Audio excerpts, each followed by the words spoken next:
ಇಡೀ ಪ್ರಪಂಚದಲ್ಲಿ ಮೊಟ್ಟ ಮೊದಲನೇ ಸರ್ಜನ್ ಯಾರು ಅಂತ ಹೇಳಿದ್ರೆ ದೇವ್ರೆ. ಮೊಟ್ಟ ಮೊದಲನೇ ಆಪರೇಷನ್ ಥಿಯೇಟರ್ ಯಾವುದು ಇಡೀ ಪ್ರಪಂಚದಲ್ಲಿ ಅಂದರೆ ಏದೇನು ತೋಟನೇ. ಆದ ಮನೆಗೆ ಗಾಢ ನಿದ್ರೆಯನ್ನು ಬರಮಾಡಿದ್ರು. ಆಮೇಲೆ ಆತನ ಪಕ್ಕೆ ಎಲುಬಿನಿಂದ ಒಂದು ಎಲುಬನ್ನು ತೊಗೊಂಡ್ರು. ಏನಕ್ಕೋಸ್ಕರ ಪಕ್ಕೆ ಎಲುಬಿನಿಂದಲೇ ತೊಗೊಂಡ್ರು? ಪಕ್ಕೆ ಎಲುಬನ್ನು ರಿಬ್ ಕೇಜ್ ಅಂತ ಹೇಳಿ ಕರಿತೀವಿ. ರಿಬ್ ಕೇಜ್ ಅಂತ ಹೇಳಿ ಕರಿತೀವಿ. ನಮ್ಮ ಒಳಗಡೆ ಇರುವಂತಹ ಲಂಗ್ಸನ್ನೆಲ್ಲ ಪ್ರೊಟೆಕ್ಟ್ ಮಾಡುವಂಥದ್ದು ಅದು ತುಂಬ ಗಟ್ಟಿಯಾಗಿರುತ್ತೆ. ಆ ಕಡೆ ಈ ಕಡೆ ಸ್ಟ್ರಕ್ಚರ್ ಫಾರ್ಮ್ಯಾಟಲ್ಲಿ ಇರುತ್ತೆ ಮೂಳೆಗಳು. ಅದಕ್ಕೂ ರಿಸರ್ಚ್ ಮಾಡ್ತಾ ರೀಸೆಂಟಾಗಿ ವೈದ್ಯಕೀಯ ಪ್ರಪಂಚಕ್ಕೆ ಗೊತ್ತಾಗಿರುವಂಥ ಸತ್ಯ ಏನು ಗೊತ್ತಾ? ಬೈ ಕಂಪ್ಯಾರಿಸನ್ ಅಂದರೆ ರಿಬ್ ಕೇಜಲ್ಲಿರುವಂತಹ ಮೂಳೆಗಳನ್ನು ಬೇರೆ ಮೂಳೆಗಳಿಗೆ ಹೋಲಿಸಿ ನೋಡಿದಾಗ ಏನು ಗೊತ್ತಾಗುತ್ತಂತೆ? Rib bones show an unusual capacity to regrow and repair themselves even when a large portion is damaged. ಒಂದು ದೊಡ್ಡ ಪಾರ್ಟ್ ಮೂಳೆ ಡ್ಯಾಮೇಜ್ ಆದರೂ ಸಹ ರಿಬ್ ಕೇಜಲ್ಲಿ ಅದಕ್ಕೆ ಯಾವ ಕೆಪಾಸಿಟಿ ಇದೆಯಂತೆ ಬೇರೆ ಮೂಳೆಗಳಿಗೆ ಕಂಪೇರ್ ಮಾಡಿದಾಗ ತನಗೆ ತಾನೇ ಆಟೋಮ್ಯಾಟಿಕ್ ಆಗಿ ಮತ್ತೆ ರಿಪೇರ್ ಆಗಿ ರೀಜನರೇಟ್ ಆಗುತ್ತೆ. ಹೊಸ ಮೂಳೆ ಬೇಗ ಬರುತ್ತಂತೆ. ಆದಷ್ಟು ಪಕ್ಕೆ ಎಲುಬಿಗಿರುವಂಥ ಗ್ರೇಟ್ನೆಸ್ ಅದು. ಏನಕ್ಕೋಸ್ಕರ ಪಕ್ಕೆ ಎಲುಬನ್ನೇ ತೊಗೊಂಡ್ರು ದೇವರು?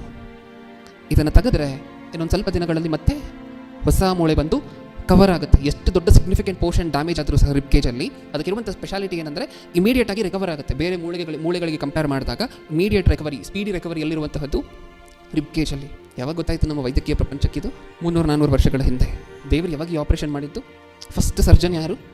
ದೇವ್ರೆ. ನೆಕ್ಸ್ಟ್ ಇದಾದ ನಂತರ ಮತ್ತೇನು ಮಾಡ್ತಾರೆ? ಮಾಂಸದಿಂದ ಅದನ್ನು ಮುಚ್ತಾರೆ. ಇದನ್ನು ಏನಂತ ಕರಿತೀವಿ? ದೇಹದಲ್ಲಿರುವಂತಹ ಮಾಂಸ ತೆಗೆದು ಮತ್ತೆ ಇನ್ನೊಂದು ಜಾಗವನ್ನು ಮುಚ್ಚುವುದಕ್ಕೆ ಏನಂತ ಕರಿತೀವಿ? ಈಗ ಪ್ರಸ್ತುತ ಕಾಲದ ವೈದ್ಯಕೀಯ ಪ್ರೊಸೀಜರ್ಗೆ ಕಾಸ್ಮೆಟಿಕ್ ಸರ್ಜರಿ, ಪ್ಲಾಸ್ಟಿಕ್ ಸರ್ಜರಿ ಅಂದರೆ ಇದೆ. ಅದನ್ನು ಫಸ್ಟ್ ಟೈಮ್ ಮಾಡಿದವ್ರು ಯಾರು? ನನ್ನ ಮಗನಿಗೆ ಒಂದು ಎಲುಬು ತೆಗೆದಿದ್ದೀನಿ ಅಂದರೆ ಇಷ್ಟು ಖಾಲಿ ಇರಬಾರ್ದು, ನೋಡ್ಲಿಕ್ಕೆ ಚೆನ್ನಾಗಿರೋದಿಲ್ಲ, ಅದನ್ನು ಕ್ಲೋಸ್ ಮಾಡಬೇಕು. ಫಸ್ಟ್ ಟೈಮ್ ಆ ಸರ್ಜರಿ ಮಾಡಿದವ್ರು ಯಾರು? ದೇವರು. ಕಾಸ್ಮೆಟಿಕ್ ಸರ್ಜರಿ ಯಾವಾಗ ಬಂತು ಅಂದರೆ ಮತ್ತೆ 250-200 ವರ್ಷಗಳಿಂದ. ಅದು ಹೆಂಗೆ ಮಾಡ್ತಿದ್ರು ಅವಾಗ ಅಂತ ಹೇಳಿ ನೋಡಿದ್ರೆ ಕಾಸ್ಮೆಟಿಕ್ ಸರ್ಜರಿ ಯಾರಿಗಾಗಿದೆಯೋ ಅವ್ರ ಮುಖನೂ ನೋಡ್ಲಿಕ್ಕೆ ಆಗ್ತಿರಲಿಲ್ಲ, ಅಷ್ಟೊಂದು ಕಠೋರವಾಗಿತ್ತು. ಇವಾಗ ಸ್ವಲ್ಪ ನೀಟಾಗಿ ಹೋಗಿದೆ ಸರ್ಜರಿ, ಡೆವಲಪ್ ಆಗಿ. ಯಾವಾಗ ಮಾಡಿದ್ರು ದೇವರು? ಸಾವಿರಾರು ವರ್ಷಗಳ ಹಿಂದೆ.